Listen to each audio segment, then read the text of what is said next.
Madame, Monsieur, bonsoir. Bienvenue dans ce journal. Voici ce qui domine l'actualité ce soir. Le président de la République est en France. Alassane Ouattara a échangé aujourd'hui avec Emmanuel Macron à l'Élysée. Les présidents ivoiriens et français ont parlé des chantiers en cours en Côte d'Ivoire, notamment le métro d'Abidjan. Les deux chefs d'État ont aussi évoqué les questions régionales. Ils sont en Côte d'Ivoire pour évaluer le processus de consolidation de la paix. Une mission du Conseil de sécurité de l'ONU veut aussi s'inspirer du modèle de résolution de conflits du pays. Cette importante délégation a échangé avec le vice-président Daniel Kablan. D'un camp, il s'est tenu une table ronde aujourd'hui au palais de la présidence. La médecine traditionnelle au Burkina Faso, un exemple. Selon l'OMS, les praticiens respectent les codes de la médecine conventionnelle. Une amélioration impulsée par le cadre réglementaire mis en place par les autorités, des laboratoires créés, des innovations introduites. C'est un succès à suivre dans ce journal. Le président de la République a reçu aujourd'hui au palais de l'Élysée. Alassane Ouattara a échangé avec son homologue français Emmanuel Macron. Cette première rencontre de l'année 2019 a permis de passer en revue l'état de la coopération entre les deux pays. Ils ont aussi évoqué l'état d'avancement des projets phares tels que la ligne 1 du métro d'Abidjan à Ouattouré. La dernière rencontre entre les chefs d'État français et ivoiriens remonte au 12 novembre 2018. C'était au lendemain de la célébration du centenaire de l'armistice. 3 mois plus tard, les présidents Alassane Ouattara et Emmanuel Macron se retrouvent de nouveau au palais de l'Élysée. Un tête-à-tête suivi d'une rencontre élargie à laquelle ont pris part le Premier ministre Amadou Gon Coulibaly et le secrétaire général de la présidence, Patrick Achi, ont permis aux deux délégations de faire un tour d'horizon de l'actualité sur le continent africain, mais aussi de passer en revue les relations bilatérales. Nous avons parlé de la coopération bilatérale. Bien entendu, vous connaissez les relations entre la République française et la République de Côte d'Ivoire, qui sont des relations excellentes. Les progrès sont impressionnants en Côte d'Ivoire et nous avons également parlé du dernier sommet de l'Union africaine et l'agenda 2063 qui a été confié à la Côte d'Ivoire, le financement de l'Union africaine et également le changement de leadership au niveau de la conférence des chefs d'État du président Kagame et du président Sissi. Nous avons évoqué un certain nombre de questions régionales qui sont bien évidemment importantes pour la Côte d'Ivoire, mais aussi pour la France. Et les questions spécifiques ivoiriennes ont concerné notre volonté de maintenir le programme du métro et d'assurer son financement et de travailler à la mise en œuvre rapide de l'Académie pour la lutte antiterroriste. Sur le métro, nous avons, vous savez, un linéaire de 37 km et demi. Évidemment, quand il y a des avant-projets sommaires, bon, c'est des termes très techniques, on se rend compte quelquefois que les montants sont très élevés, dehors de l'enveloppe qui avait été arrêtée avec le groupe STAR, le groupe d'entreprises françaises. Donc nous travaillons à faire en sorte que le financement du métro soit à l'intérieur de ce qui a été arrêté au départ. Répondant aux questions des journalistes présents à l'Élysée, le président Alassane Ouattara a donné plus de précisions sur l'exécution du plan social du gouvernement sur la période 2019-2020. J'ai dit que l'année 2019 et l'année 2020 sont les 2 années du social. La Côte d'Ivoire a eu des performances économiques parmi les meilleures au monde. Depuis 7 ans, nous avons des taux de croissance annuels d'environ 8% par an, un taux d'inflation très bas, de 1 à 2%, une maîtrise des dépenses publiques, un déficit budgétaire de 3 à 4%, et j'en passe.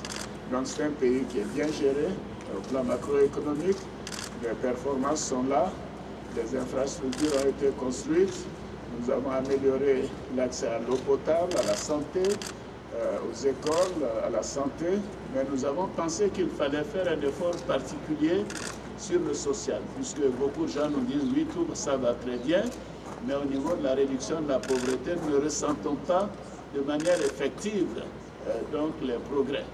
Et c'est vrai que le taux de pauvreté a baissé en dessous de 50%, de 40 à 45%, alors que nous étions largement au-dessus. Et nous avons concentré plus d'1,2 milliard d'euros de dépenses sur ces 2 années, en complément des dépenses déjà dans le budget, pour cibler un certain nombre de dépenses précises. Par exemple, si vous allez dans une région et que les pompes villageoises ne fonctionnent pas par manque de réparation, ce programme social le fait. S'il y avait des poteaux d'électrification qui ont été là, mais que malheureusement l'électricité n'était pas arrivée, nous approvisionnons immédiatement la localité. Nous avons mis en place un programme d'électricité pour tous. Au lieu de 150 000 francs CFA pour que le particulier puisse brancher l'électricité, ce qui fait quand même plus de 200 €, nous avons mis un système où avec 1000 francs CFA, on peut avoir de l'électricité et payer le reste sur 10 ans. Outre le projet de métro d'Abidjan, les lignes de l'amitié ivoiro-française s'écrivent également avec la phase 2 du contrat de désendettement et de développement CDD, un mécanisme de financement de projets de développement qui vaut 738 milliards de francs CFA sur la période 2014-2020. Ici en Côte d'Ivoire, une importante délégation du Conseil de sécurité des Nations Unies est à Abidjan. La mission vient évaluer le processus de consolidation de la paix et s'inspirer de son modèle de résolution de conflits. Une table ronde organisée aujourd'hui en présence du vice-président Daniel Kablan-Duncan, Viviane Aimé. À l'initiative des missions permanentes de la Côte d'Ivoire et de la Guinée équatoriale, admises toutes deux à siéger au Conseil de sécurité de l'ONU comme membre non permanent pour la période 2018-2019, une mission du Conseil de sécurité de l'ONU en visite à Abidjan du 14 au 15 février pour faire l'état des lieux de la situation politique, économique et sécuritaire dans la région du fleuve Mano, dont fait partie la Côte d'Ivoire, le Libéria, la Sierra Leone, 3 pays qui ont vécu la situation de guerre. A participé ce vendredi 15 février au palais présidentiel à une table ronde avec le gouvernement ivoirien conduit par le vice-président Daniel Kablan-Duncan sur le thème des transitions du maintien à la consolidation de la paix. Introduisant la rencontre, le vice-président Daniel Kablan-Duncan a fait une large présentation des initiatives du gouvernement ivoirien dans le cadre de la gestion post-crise et qui ont amené la paix sociale et la stabilité. Il faut se féliciter de ce que la situation politique globalement stable et les performances économiques actuelles de l'ensemble des États de l'Afrique de l'Ouest, et notamment de ceux de l'Union du fleuve Mano, soient porteuses d'espoir. Nous nous réjouissons particulièrement de la trajectoire vertueuse des transitions du maintien de la paix à la consolidation de la paix dans cette zone que les Nations Unies, nous semble-t-il, se doivent de continuer d'accompagner. Dans ce cadre, nous voudrions aussi, au nom du président de la République et du gouvernement ivoirien, encourager les Nations Unies à poursuivre leur coopération avec les États du G5 Sahel afin de porter la force conjointe à un niveau d'opérationnalisation qui lui permette de relever les importants défis sécuritaires dans la région ouest-africaine. Excellences, Mesdames et Messieurs, s'agissant spécifiquement de la Côte d'Ivoire, nous pouvons affirmer que la transition du maintien à la consolidation de la paix est bel et bien une réalité. Du reste, la belle histoire que nous avons écrite ensemble dans le cadre de l'opération des Nations Unies en Côte d'Ivoire, ONU ici, a été qualifiée de success story par l'ONU, ajoutant que l'exemple de la Côte d'Ivoire pourrait faire école dans l'histoire des opérations de maintien de la paix en Afrique et dans le monde. Les membres de la délégation onusienne, tout en félicitant le gouvernement pour les résultats obtenus, ont aussi fait part de leurs interrogations, notamment sur le bon déroulement de l'élection de 2020 au regard du climat sociopolitique et aussi sur les attentes du gouvernement ivoirien en matière d'accompagnement par le Conseil de sécurité de l'ONU. Après cette séance de travail au palais présidentiel, la mission onusienne devait quitter Abidjan pour une visite en Guinée-Bissau dans le cadre du suivi-évaluation de la situation dans ce pays. Ce matin, la délégation s'est aussi entretenue avec le ministre des Affaires étrangères. Marcela Montano a rassuré la mission. Le pays se porte bien. Des efforts sont consentis pour la consolidation et la stabilité en Côte d'Ivoire. Notons que la délégation est attendue en Guinée-Bissau les prochains jours. On aborde le chapitre santé de ce journal, les urgences de l'hôpital militaire d'Abidjan, inauguré aujourd'hui. Un service qui vient renforcer le plateau technique de ce centre. Le gouvernement continuera d'améliorer les conditions de vie des militaires, rassure le ministre d'État Ahmed Bakayoko. Le reportage d'Abou Sanogo. Le bâtiment flambant neuf de l'extension de l'Ashma. L'hôpital militaire d'Abidjan mis en service par le ministre d'État, ministre de la Défense Ahmed Bakayoko. Des infrastructures équipées au nombre desquelles le service des urgences qui viennent renforcer le plateau technique du dit hôpital et qui vont améliorer les conditions de travail du personnel. Ça nous permet vraiment de travailler dans des conditions très bien et honorables qui vraiment agrandissent et apportent une bonne image à l'hôpital et à la fonction militaire que nous exerçons. Je crois que les militaires et les familles peuvent venir tranquillement se soigner. Cette acquisition va donc permettre à l'hôpital militaire d'Abidjan d'améliorer l'accueil des militaires. Nous avons déplacé aussi les consultations pour offrir un meilleur plateau de consultation à nos praticiens qui sont à l'hôpital militaire d'Abidjan. Une visite guidée des installations effectuées par le ministre d'État, ministre de la Défense Ahmed Bakayoko, qui lui a permis d'apprécier les efforts consentis par la direction de l'hôpital pour le hisser au rang d'hôpital de référence. Aujourd'hui, nous renforçons, réhabilitons les capacités de l'hôpital militaire d'Abidjan, qui va concrètement nous permettre une meilleure prise en charge sanitaire de nos hommes. Et l'année qui vient, nous allons mettre l'accent sur le grand programme de construction de 3 hôpitaux militaires et de la réhabilitation, le renforcement de l'hôpital d'Abidjan par un prêt que nous avons avec l'Inde de 42 milliards. Ce sera un hôpital à Bouaké, à Korogo, à Daloa et le Ashma ici à Abidjan complètement renforcé et réhabilité. Je pense que c'est des mesures concrètes dont je suis très fier et je voudrais en tout cas féliciter le chef d'état-major, le directeur des services de santé, tout le personnel du Ashma et leur demander de continuer à travailler pour améliorer les conditions de santé des militaires. Le bâtiment de l'extension est destiné aux hospitalisations de médecine et de chirurgie, aux urgences médicales et chirurgicales. Et il va comprendre 4 blocs opératoires, 9 boxes de réanimation, un service multidisciplinaire et une centaine de lits d'hospitalisation. Il offre toutes les prestations de médecine générale et de spécialités aux militaires, à leurs familles et reçoit également les civils. 800 nouveaux cas par an, c'est l'incidence du cancer de l'enfant et de l'adolescent en Côte d'Ivoire. Sur ces 800, seulement 200 se rendent dans les structures sanitaires publiques pour une prise en charge. Le programme national de lutte contre le cancer de l'enfant veut trouver la solution. Une campagne de sensibilisation initiée pour un diagnostic précoce. On en parle avec Salima Toudia. Atteint d'un cancer de l'œil dès l'âge de 2 ans, Zie a subi une énucléation de l'œil gauche.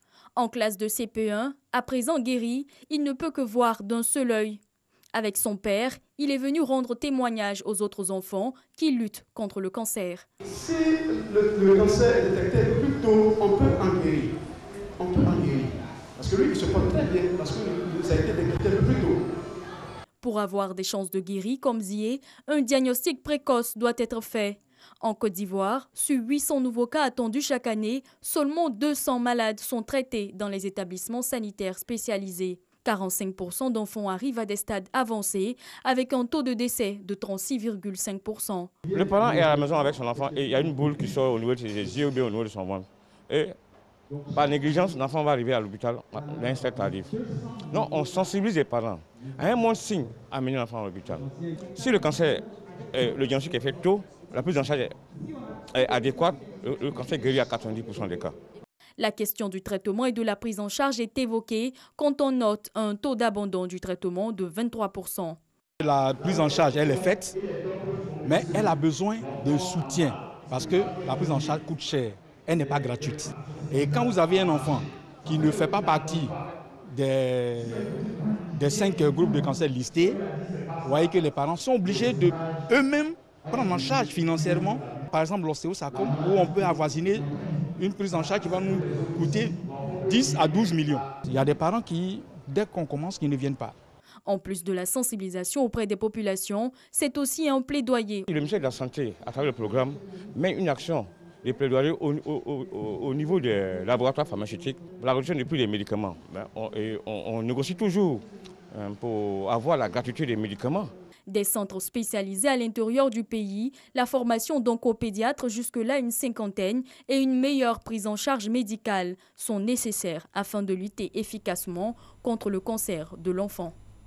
Il faut aussi une lutte efficace contre cette autre maladie. Les décès liés au paludisme en Côte d'Ivoire sont passés de 5 000 en 2015 à 3 700 en 2017. Une réduction rendue possible grâce, entre autres, aux activités de prévention et de prise en charge. Le programme national de lutte contre le paludisme et ses partenaires ont fait le bilan des activités. On retrouve Salima Toudia.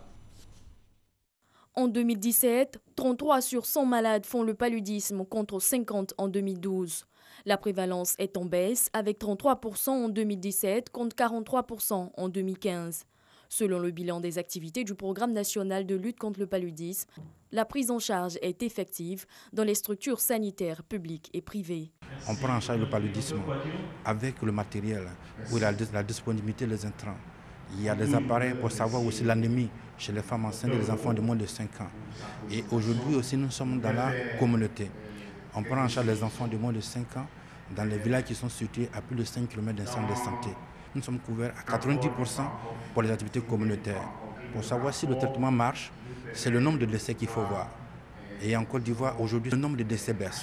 En dépit des activités de prévention, de prise en charge ou encore de sensibilisation réalisées à un taux de 78% par le PNLP, quelques défis restent à relever, notamment l'utilisation effective des moustiquaires imprégnés, dont la couverture universelle a été assurée à 90%.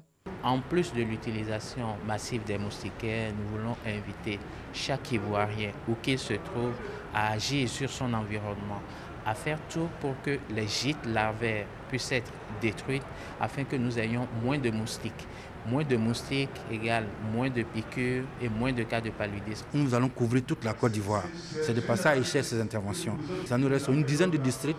Donc au cours de cette année 2019, tous les districts de Côte d'Ivoire, tous les villages qui sont situés à plus de 5 km d'un centre de santé auront au moins un agent de santé communautaire pour prendre en charge les enfants de moins de 5 ans.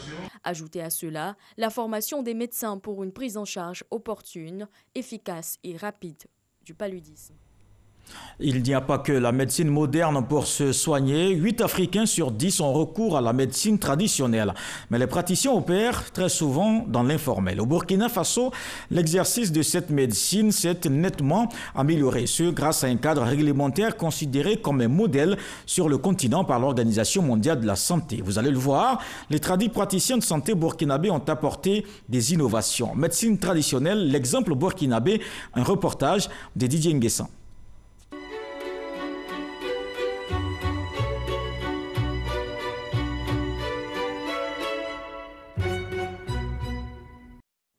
Ouagadougou, arrondissement de Kosodo. Thérèse se rend dans un centre de santé pas comme les autres. On soigne ici exclusivement à l'aide de produits médicaux traditionnels. Numéro 59. Carnet de santé en main, la patiente vient en consultation. Pascaline, la praticienne, adopte les codes et usages de la médecine conventionnelle. Équipée d'un téléphone portable et de l'objectif d'un appareil photo, la praticienne de médecine traditionnelle improvise une échographie. Sur ces images, on peut distinguer des myomes. Mais plus de peur que de mal. Le fibrome diagnostiqué il y a 3 semaines est quasiment guéri. Thérèse veut maintenant un bébé. Avant, je ne pouvais pas m'asseoir pour tricoter. Quand je m'abaissais, je sentais le mal. Mais maintenant, j'arrive à tricoter. Je suis prête pour avoir un enfant. Emprunté à la médecine moderne, c'est pratique. Une approche particulière chez Dame Pascaline, qui pratique le métier depuis une trentaine d'années. Mon travail, je ne l'ai pas appris avec quelqu'un. Dieu même me l'a révélé. Il y a de cela 34 ans maintenant. Sur ce point encore, de l'organisation, Dieu m'a encore révélé. Il m'a montré comment faire pour avoir un endroit bien stable et accueillir les malades. Il y a des médecins même qui les conduisent. Des fois même, il y a un médecin à Pau qui envoie des dames ici par rapport au fibrome et les kystes là. Comme Thérèse, 80 personnes sont reçues chaque jour dans ce centre. Certains patients n'ont pas trouvé satisfaction à l'hôpital. Ils espèrent recouvrer la santé ici. On est sorti hier soir seulement de l'hôpital. Ce matin, très tôt, je suis venue ici. Voilà, en tout cas, la dame l'a dit que ici, là, si tu viens ici, avec la grâce de Dieu, vraiment, tu auras la santé. Moi, j'avais des maux de ventre. On a regardé, on m'a dit que j'ai des ulcères. C'est pour là que je suis là pour me traiter. Kyste, ulcère, colopathie ou paludisme, ce centre soigne une dizaine de pathologies. En plus des décoctions typiques à la médecine traditionnelle, un point d'honneur est mis sur la présentation des produits médicaux avec l'utilisation de gélules. Par exemple, ça c'est pour le palu. On a pris les écorces, on a fait moudre au moulin. Voilà, on a conditionné maintenant dans les gélules. Parce qu'il y a d'autres qui n'aiment pas prendre ce qui est trop amer. Les praticiens de santé au Burkina Faso bénéficient de l'encadrement de la direction de la médecine traditionnelle. Ces agents effectuent des visites inopinées comme ce matin.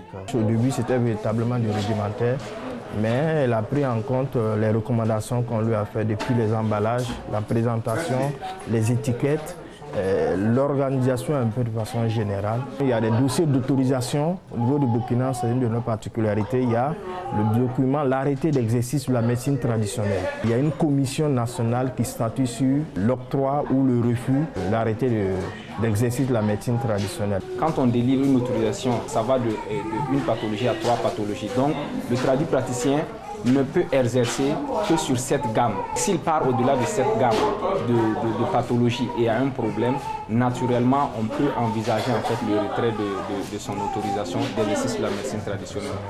Une précaution qui garantit la traçabilité des médicaments en cas d'erreur médicale.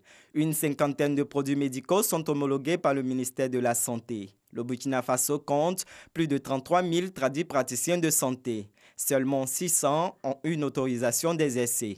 Les centres de santé peuvent même référer un malade chez ces derniers et vice-versa. Cette collaboration se retrouve chez Savadogo. Il ne soigne que sur présentation d'un examen médical. Cette patiente devra s'y soumettre. Je préférais que vous partiez faire un examen à l'hôpital avant de revenir pour qu'on puisse savoir qu'est-ce que vous avez exactement pour vous donner les produits adéquats. Donc chez nous, on diagnostique d'abord le mal avant de donner les médicaments. Parce qu'on ne vend pas, nous on soigne. Le mix médecine conventionnelle, médecine traditionnelle est aussi une réalité en dehors de la capitale burkinabé. À Banfora, ville située au sud du Burkina Faso, à 440 km de Ouagadougou, ce laboratoire est une référence dans la transformation et la commercialisation des plantes médicinales sous forme de phytomédicaments. On vérifie que la matière première reçue est bien propre et on enlève éventuellement les petits résidus qui auraient pu échapper aux fournisseurs. Chaque matière première est étiquetée. Nous avons la date de braillage, nous avons le nom du fournisseur, nous avons le nom de la matière première, le code, le lot et également l'origine de la matière première. Sirop, tisane, gélules ou savon, près de 15 000 produits médicaux sortent chaque jour de cette usine. Dr Dakuyo, pharmacien, en est le fondateur. Avec sa fille, il a réussi à intégrer la pharmacopée traditionnelle dans la médecine conventionnelle. J'essaie de mettre à la disposition des populations ce que j'ai appelé en son temps des médicaments traditionnels améliorés. Notre action sur le terrain, c'est toujours dit à dédouaner notre médecine traditionnelle. C'est un travail de fond que nous avons fait vis-à-vis d'abord des tradithérapeutes et vis-à-vis aussi du personnel de la médecine moderne. Et Dieu merci, au niveau des populations, la majorité a vraiment adhéré. Pour s'approvisionner en matières premières, le pharmacien travaille avec 32 paysans fournisseurs qui possèdent chacun un hectare de forêt dédié à la production des plantes médicinales. Le contrat de production qui lie les deux parties permet aux paysans de gagner entre 800 000 et 1 million de francs CFA par an. Selon l'Organisation mondiale de la santé, OMS, 8 Africains sur 10 ont recours à la médecine traditionnelle pour se soigner. L'institution désigne le Burkina Faso comme l'un des pays africains ayant réalisé de nombreux progrès sur le plan réglementaire. Un exemple qui pourrait inspirer la Côte d'Ivoire, qui a également ouvert le chantier de la modernisation de la médecine traditionnelle. Médecine traditionnelle, le modèle burkinabé, un exemple, c'était un reportage de Didier Nguessan. Grève dans l'éducation nationale, les discussions démarrent le lundi 18 février. Les plateformes syndicales et les syndicats ont échangé aujourd'hui avec la ministre Kandia Camara. Au terme de la rencontre, un chronogramme de discussion mis en place. Je vous propose un extrait de la déclaration lue au micro de Grace Kando. Madame le ministre a, d'entrée de jeu, montrer sa disponibilité à analyser et à trouver des solutions dans la mesure du possible aux préoccupations des syndicats pour ramener la sérénité à l'école. Les porte-paroles des syndicats ont relevé la nécessité de l'ouverture des négociations afin de trouver des solutions durables à leurs préoccupations. Au terme d'échanges fructueux, il a été convenu de la mise en œuvre d'un chronogramme de discussion à partir du lundi 18 février 2019 à 9 h au Centre national du matériel scientifique CMNS à Cocody. Ce processus de rencontre au CMNS permettra de discuter des différents points de revendication des syndicats. Le gouvernement prépare une stratégie de lutte contre l'incivisme en Côte d'Ivoire. Le Conseil national de sécurité a initié une étude pour faire le point de la situation. L'objectif visé est le changement de comportement des populations. Les résultats restitués mercredi dernier. Des détails avec Michel Digré. Depuis quelques années, des faits d'incivisme et de désordre urbain sont constatés dans plusieurs localités du pays. Les plus probants sont entre autres les attaques des symboles de l'État, le non-respect du code de la route, l'indiscipline au niveau scolaire, mais également les constructions anarchiques. C'est ce qui ressort de l'étude menée par le Conseil national de sécurité. C'est une enquête, nous avons fait un échantillonnage, il y a 4000 personnes quand même qui ont été interviewées, 11 régions, et ces 11 régions sont représentatives de l'ensemble des cas d'incivisme que nous avons constatés sur le terrain. Et aujourd'hui, nous allons valider ces cas-là avec l'ensemble des préfets de régions qui sont venus pour valider l'étude et proposer des recommandations pratiques, opérationnelles, pour qu'on puisse ensemble faire face à ces actes d'incivisme sur le terrain. Mais en attendant la validation des résultats de cette étude et l'élaboration d'une meilleure stratégie de lutte contre la montée de l'incivisme, le gouvernement s'attelle au quotidien à prévenir ces troubles. Le gouvernement ivoirien à chaque événement pris les dispositions nécessaires pour poser des actes de correction de ces actes d'incivisme.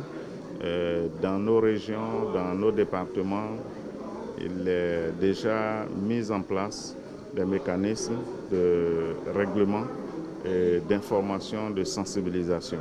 Mais beaucoup reste encore à faire et c'est justement pour booster cela que nous sommes heureux de participer à cet atelier. C'est en 2015 que le gouvernement a lancé sa politique de changement de comportement à travers le concept de l'Ivoirien nouveau. Un concept qui reviendra certainement au cœur de la nouvelle stratégie de lutte contre les actes d'incivisme en cours de validation. D'autres valeurs à promouvoir selon la coordination pour la promotion du RHDP. Il s'agit de l'oufoutisme. Cette organisation se prépare à investir le terrain. Elle va entamer des missions de sensibilisation pour expliquer les idéaux du RHDP. Des détails avec Konaté Moussa. La coordination pour la promotion du rassemblement des oufoutistes pour la démocratie et la paix est un mouvement de soutien au RHDP. Sa mission, valoriser la philosophie de l'oufoutisme et défendre les valeurs de paix, de stabilité et de développement prônées par Alassane Ouattara, président du RHDP. Le président de la République avait exhorté à faire tous les militants qui s'inscrivaient dans les idéaux du RHDP, qui est gage de la stabilité, de se mettre en ordre de bataille. Et c'est fort de cela que nous avons décidé de mettre en place une coordination pour la promotion du RHDP.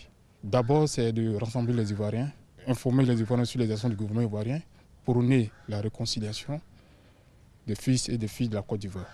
Dans son initiative, la coordination pour la promotion du RHDP est soutenue par les cadres de la grande famille des oufouettistes. Nous leur recommandons toujours d'aller en mission partout, dans les régions, dans les départements, dans les hameaux, et mobiliser les militants, la population, de croire au RHDP. La coordination pour la promotion du RHDP s'apprête donc à investir le territoire national pour les échéances futures. Déjà, une dizaine de délégations installées dans le district d'Abidjan. Guillaume Soro annonce la création du comité politique. Il en assure la présidence. L'ex-président de l'Assemblée nationale a indiqué que la mission de ce comité est de mener des réflexions sur les grandes questions d'intérêt national. Les explications d'Herman Guivet. Première sortie de Guillaume Soro après sa démission de l'Assemblée nationale. Une conférence de presse convoquée à sa résidence avec un ordre du jour bien établi, son avenir politique. Face à une centaine de journalistes de la presse nationale et internationale, Guillaume Soro annonce la mise sur pied d'un organe, un comité politique. Le comité politique est créé. Il me semble que c'est un droit constitutionnel. En ce qui concerne le comité politique qui vient de naître, c'est un outil qui existe. Et j'invite les journalistes plutôt à observer, à regarder les premiers pas du comité politique. Pour ce qui concerne son avenir politique au sein de l'hémicycle, le député de Ferkessé-Dougou déclare avoir signé pour son adhésion au sein d'un groupe parlementaire dénommé le Rassemblement. Ce journal est terminé. Merci de l'avoir suivi. Je vous retrouve demain avec beaucoup de plaisir. Bonsoir.